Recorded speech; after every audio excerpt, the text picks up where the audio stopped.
Good morning friends.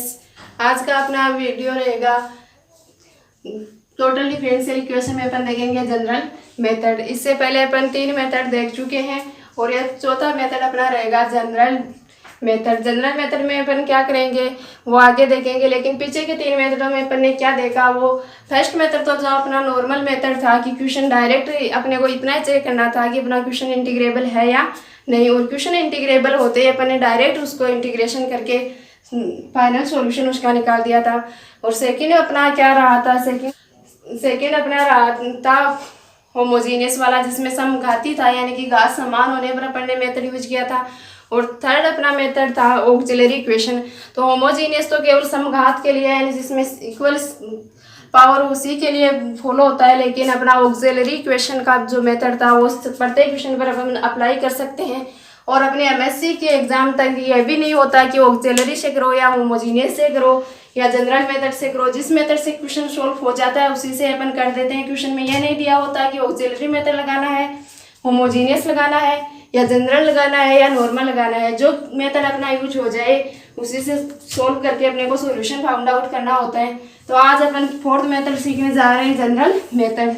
तो अपने total differential equation या डिफरेंशियल इक्वेशन तो वही होगी जो अपन देखते आ रहे हैं। तो गिवन इक्वेशन क्या होती है, p d x plus q d y plus r d z equal to 0। ये अपनी गिवन इक्वेशन होती है, गिवन टोटल डिफरेंशियल इक्वेशन होती है, जिसमें अपने को सबसे पहले तो क्या करना होता है इनमें कि ये इंटीग्रेबल है या नहीं है। इंटीग्रेबल की कंडीशन अपन 3 पिछले वीडियो में देख चुके हैं। अब आगे इंटीग्रेबल की कंडीशन में आज दोबारा नहीं बताऊंगी यहाँ पर, हालांकि इक्वेशन सॉल्व कराते हुए आपको इंटीग्रेबल की कंडीशन बता दी जाएगी। तो जनरल मेथड लगाने के लिए अपन क्या करते हैं, अपन जेड को कांस्टेंट मान लेते हैं। तो फर्स्ट क्या करेंगे, इसमें जेड इक्वल्स टू कांस्टेंट मान लेंगे। अपनी ये जो first equation given differential equation होगी उसमें अपन जेड इक्वल्स टू कांस्टेंट मान लेंगे। ऑब्वियसली अपन जानते हैं किसी कांस्टेंट का डिफरेंशिएशन करने पर क्या आता है 0। तो जेड का डिफरेंशिएशन करेंगे मतलब कि डी जेड। तो डी जेड इक्वल टू क्या आ गया अपने पास 0। डी जेड इक्वल टू 0 अपने टोटल डिफरेंशियल इक्वेशन में यानी जो गिवन क्वेश्चन होगा उसमें पुट करेंगे। तो क्वेश्चन की फॉर्म क्या हो जाएगी, क्वेश्चन की फॉर्म हो जाएगी p d x plus q d y equal to 0। क्यों, क्योंकि डी जेड इक्वल टू क्या हो गया 0। ये अपनी इक्वेशन नंबर सेकंड आ गई। और इस सेकंड इक्वेशन का क्या करेंगे, इंटीग्रेशन ऑफ इक्वेशन सेकंड का इंटीग्रेशन करेंगे। लेकिन कैसे करेंगे इंटीग्रेशन, जेड को अपन ने कांस्टेंट माना था। अब ये जरूरी थोड़ी है डी जेड यहाँ है तो इनमें जेड नहीं हो सकता। अपन ने पहले देख लिया था कि पी क्यू और आर किसके फंक्शन होते हैं, एक्स वाई और जेड के। तो पी पर भी जेड हो सकता है, क्यू का भी हो सकता है, ये तो आर वाला तो खत्म हो गया।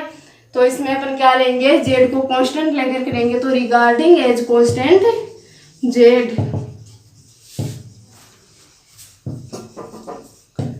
रिगार्डिंग एज कांस्टेंट जेड यानी जेड को कांस्टेंट लेते हुए अपन इक्वेशन 2 का इंटीग्रेशन करेंगे। इंटीग्रेशन करने पर अपने पास मान लिया कि ये फंक्शन आ गया u x y z equals to constant. और कांस्टेंट किसकी फॉर्म में आएगा, कांस्टेंट जेड का फंक्शन होगा।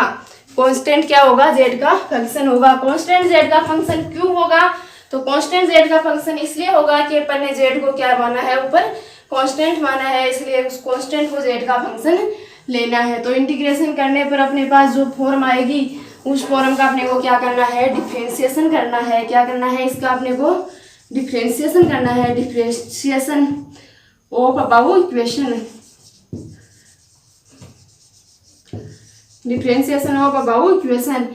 डिफरेंशिएशन करने के बाद में अपने पास जो इक्वेशन आएगी उसका इक्वेशन फर्स्ट से यानी कि अपनी जो दी हुई इक्वेशन होगी उससे क्या करेंगे, कंपैरिजन करेंगे। यानी डिफरेंशिएशन करके अपने इक्वेशन फर्स्ट से कंपैरिजन करेंगे। तो क्या करेंगे, differentiation of about equation and comparison given differential equation and comparison with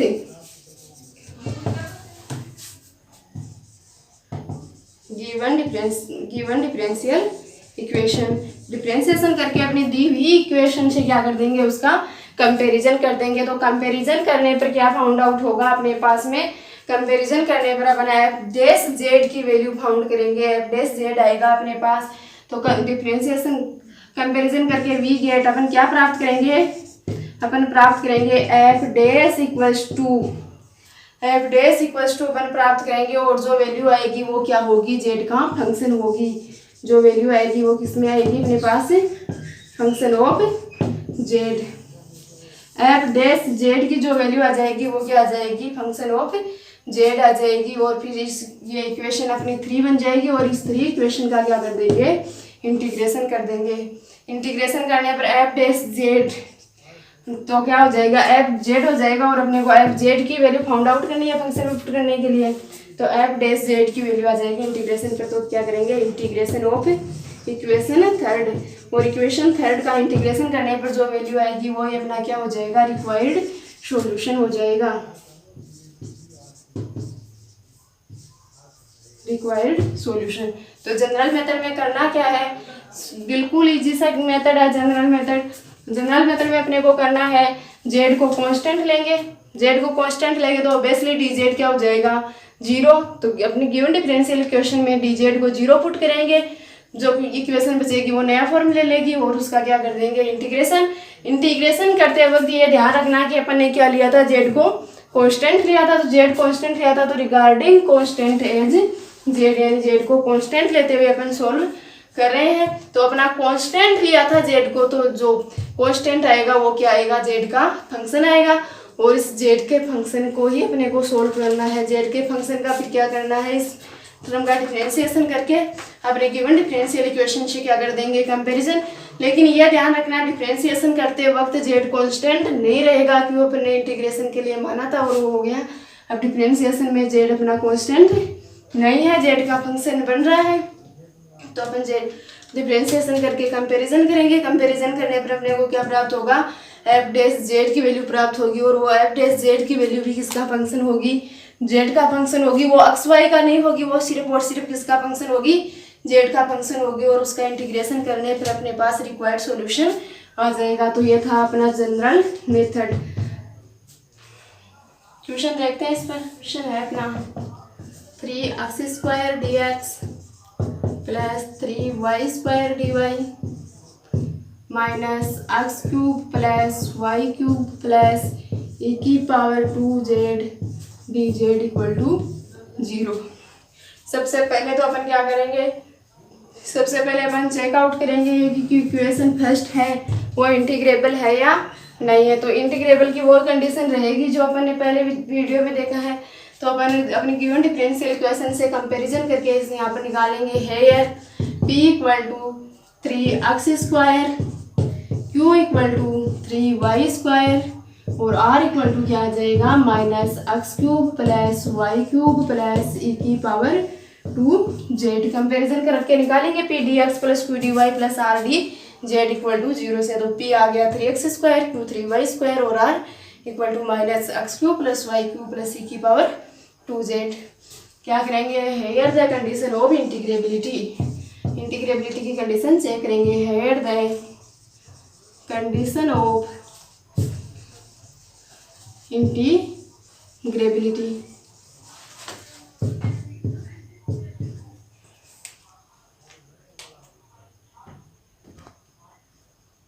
hair the condition of integrability. Condition of integrability क्या थी अपने पास, कंडीशन ऑफ इंटीग्रेबिलिटी थी p del q upon del z minus del r upon del y plus q into del r upon del x minus del p upon del z plus r del p upon del y minus del q upon del x equal to 0 आ जाएगा। इसमें अपन value put करेंगे p q r की और del वाले integrable differentiation करके partial. और अगर ये 0 आ जाए तो अपन कह देंगे कि ये इंटीग्रेबल है, और अगर 0 नहीं आएगा तो अपन कह देंगे कि ये इंटीग्रेबल नहीं है। तो पुट करते हैं वैल्यू। पी की वैल्यू क्या है अपने पास, 3x² into del q upon del z. क्यू का जेड के सापेक्ष डिफरेंशिएशन करेंगे तो 0, जेड के सापेक्ष वाई क्या हो जाएगा, constant, minus del r upon del Y.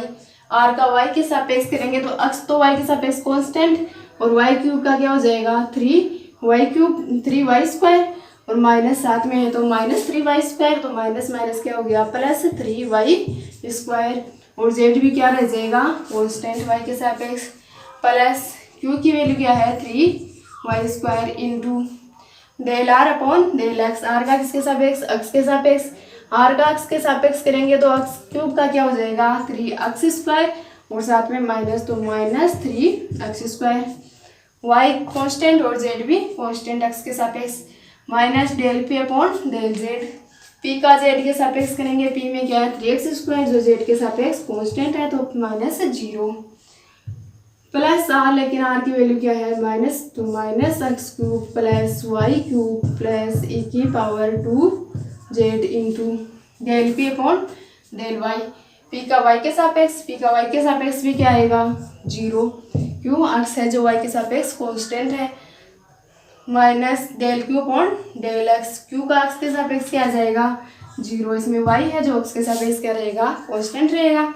तो मल्टीप्लाई करते हैं 3x² इंटू 3y² क्या हो जाएगा 9x² into y², -3y² into -3y² क्या हो जाएगा 9x² इंटू y², और मल्टीप्लाई होकर क्या हो गया 0, तो कैंसिल आउट हो जाएंगे और क्या आ जाएगा 0, 0 आ गया, मतलब अपनी कंडीशन सेटिस्फाई कर रहा है, क्वेश्चन इंटीग्रेबल है। तो अपन क्या लिखेंगे इज सेटिस्फाइड, यानी ये सेटिस्फाई कर दिया, इसका इंटीग्रेशन पॉसिबल है।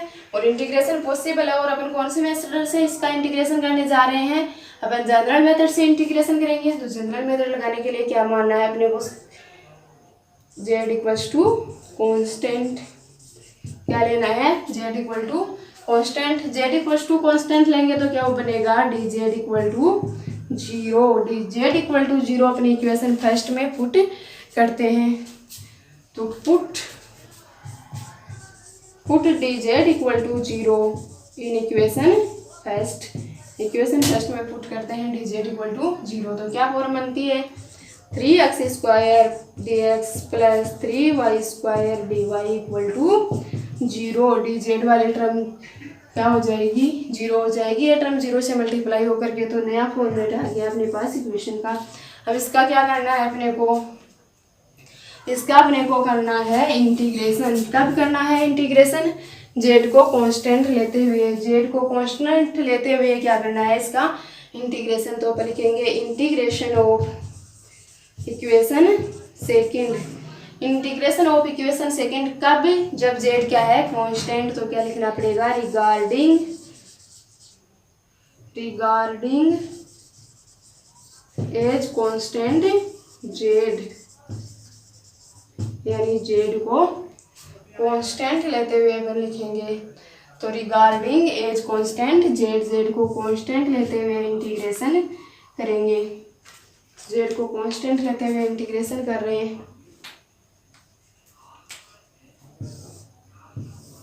देखते हैं क्या आता है।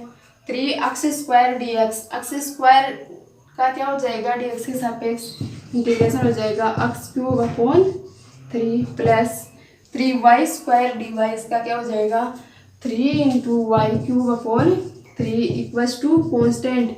अब कॉन्स्टेंट में अपने को ध्यान रखना है, अपन जनरली क्या करते हैं ये तो ध्यान देते नहीं कि अपन ने z को कांस्टेंट लिया था तो z का फंक्शन आएगा, अपन जल्दी से लिख देते हैं कांस्टेंट c। क्यों इंटीग्रेशन करते हैं अपन लिखते हैं जनरली कांस्टेंट c, तो अपन फटाफट लिख देते हैं कांस्टेंट c, लेकिन अपने को ध्यान रखना है कांस्टेंट c नहीं लेना है, कांस्टेंट लेना है z का फंक्शन। क्यों, क्योंकि अपन ने z क्या माना था कांस्टेंट। तो क्या आ जाएगा इक्वल्स टू fz कांस्टेंट आ जाएगा, तो क्या बना x³ plus y³ equal to fz बना। अब इसका क्या करना है अपने को डिफ्रेंशिएशन, और डिफ्रेंशिएशन करके इक्वेशन फर्स्ट से कंपैरिजन करके f' की वैल्यू फाउंड आउट करेंगे। तो करेंगे डिफ्रेंशिएशन करेंगे, तो डिफ्रेंशिएशन करने पर क्या आ जाएगा 3x² dx प्लस इसका क्या हो जाएगा 3y² dy equal to f' equal to dz। Equation की फॉर्म में लिखते हैं तो 3x² dx plus 3y² dy minus f dash z d z equal to 0। Equation number देते हैं इसको 3। इक्वेशन 3 और इक्वेशन फर्स्ट का कंपैरिजन करके एफ डैश जेड की वैल्यू फाउंड करेंगे। तो देखते हैं आगे का क्या होता है। Comparison of equation first and 3। Equation first and 3 का कंपैरिजन करते हैं तो क्या देखते हैं। इक्वेशन फर्स्ट और 3 का कंपैरिजन करने पर अपने पास आता है f dash z equals to क्या आएगा 3x स्क्वायर। 3x स्क्वायर इसी में भी है 3y square d y 3y square d y f dash z d z. तो डी जेड का कोफिशिएंट इसमें तो माइनस एफ डैश जेड है और इसमें क्या है minus x cube plus y cube plus a की पावर 2z। तो क्या आएगा ये x cube plus y cube plus a की पावर 2z। दोनों साइड से माइनस माइनस कैंसिल आउट हो जाएगा, ये आ गया। लेकिन मैंने क्या बोला था जो एफ डैश जेड है वो क्या आएगा सिर्फ और सिर्फ जेड का फंक्शन। आप अब यहाँ बोलोगे कि ये तो जेड का फंक्शन नहीं है, एक्स वाई और जेड तीनों का फंक्शन है। नहीं, इसको अपने को चेंज करना पड़ेगा केवल जेड के फंक्शन में। देखो ध्यान से x cube plus y cube equal to अपने पास क्या है एफ जेड है। तो x cube plus y cube की जगह अपन क्या पुट करेंगे एफ जेड। तो f dash z equal to f z plus e की पावर 2z। पूरा इक्वेशन अपना जेड की फंक्शन में हो गया पूरा फंक्शन। तो जेड के फंक्शन में हो गया तो अपन इसका डिफ्रेंशिएशन इजीली कर सकते हैं। एफ डैश जेड को मैं लिख सकती हूँ D F upon D Z minus F z को इधर ले आते हैं f Z equal to e की पावर 2z। ध्यान से देखने पर पता चल रहा है कि ये क्या है linear differential equation. First order की लीनियर डिफरेंशियल इक्वेशन है। फर्स्ट ऑर्डर की लीनियर डिफरेंशियल इक्वेशन जनरली क्या बनती है अपने पास d x upon d y minus function of y equal to function of x comma y. X comma y का function भी हो सकता है, ओनली वाई का फंक्शन भी हो सकता है। तो यही बनती है अपने पास। तो फर्स्ट ऑर्डर की जनरल डिफरेंशियल इक्वेशन बनती है d x upon d y minus f y equal to f function of y या फंक्शन ऑफ एक्स वाई, दोनों का भी हो सकता है। तो इसका सॉल्यूशन अपन कैसे निकालते हैं, सबसे पहले इसका इंटीग्रल फैक्टर निकालते हैं। इंटीग्रल फैक्टर क्या होता है, सॉरी प्लस या माइनस जो कुछ भी आ सकता है। यहाँ पर इंटीग्रल फैक्टर इक्वल टू अपन निकालते हैं ई की पावर, यहाँ जो फंक्शन है उसका गुणांक। तो फंक्शन का गुणांक यहाँ पर मेरे पास 1 है तो 1 इंटू किसके साथ किसका फंक्शन है y का, तो डी वाई। ये निकालते हैं इंटीग्रल फैक्टर। ये इंटीग्रल फैक्टर निकाल कर क्या करते हैं आगे का सॉल्यूशन अपने क्वेश्चन का रहता है solution equal to integral factor into y equals to integral factor into function of x और वाई का जो भी होता है प्लस कांस्टेंट। ये रहता है अपना इंटीग्रल फैक्टर। फिर इसका अपन क्या करते हैं इंटीग्रेशन करते हैं, इसका इंटीग्रेशन वाई के सापेक्ष करते हैं। तो ये integral factor into function plus c. तो फर्स्ट ऑर्डर की लीनियर डिफरेंशियल इक्वेशन का सॉल्यूशन इस प्रकार से करते हैं। इंटीग्रल फैक्टर निकालते हैं, इंटीग्रल फैक्टर को जिसके सापेक्ष डिफरेंशिएट हो रहा है उससे मल्टीप्लाई करते हैं equal to integral factor into अपना फंक्शन। इसका इंटीग्रेशन करना होता है प्लस कांस्टेंट चलता है। तो ये अपनी लीनियर डिफरेंशियल इक्वेशन है। तो लीनियर डिफरेंशियल इक्वेशन का अपन इसी मेथड से सॉल्यूशन निकालेंगे। ये सिर्फ और सिर्फ लीनियर डिफरेंशियल इक्वेशन आपको समझाने के लिए थी कि फर्स्ट ऑर्डर के लीनियर डिफरेंशियल इक्वेशन को अपन सॉल्व कैसे करेंगे। तो करते हैं फर्स्ट ऑर्डर की लीनियर डिफरेंशियल इक्वेशन सॉल्व। तो देखना इसे लिखेंगे etch linear differential equation of linear differential equation of first order